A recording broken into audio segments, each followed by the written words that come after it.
Hello, good morning. At pag-uusapan po natin ngayon ay tungkol po sa radiator. Apo. Ayan, yun po yung symbol niya. Ayan po yung warning sign. Ayan, itong dalawa po na ito. Papaliwanag ko po isa-isa. Ito po yung kulay puti na yan. Ito po yung tinatawag na engine coolant. Ayan po yung tubig sa radiator.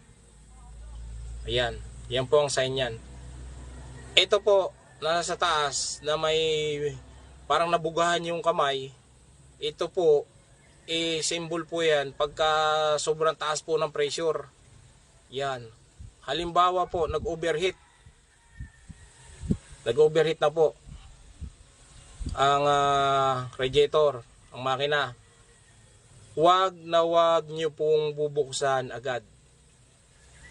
Palamigin nyo muna. Hanggang sa na malamig. Siguro mga 2 oras, 3 oras yan. Sigurado malamig na yan. Pero, wag nyo pong bubuksan kahit na po napalamig nyo ng ganong oras. Ang tip ko lang po dyan sa inyo, kumuha po kayo ng basahan. Tapos, basahin nyo. Wag nyo po rin bubuksan agad-agad. Ang pagbubukas po niyan ay kahit po napalamig nyo yan, may pressure pa rin po yan.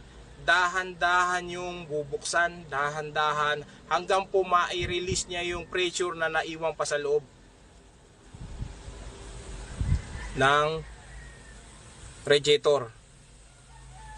Kasi po napakadelikado po niyan. Oh. Kaya kailangan po natin maging safety. Iyan. Yan lang po ang aking may bibigay sa inyong tip. Dagdag kalamang po. Bye-bye.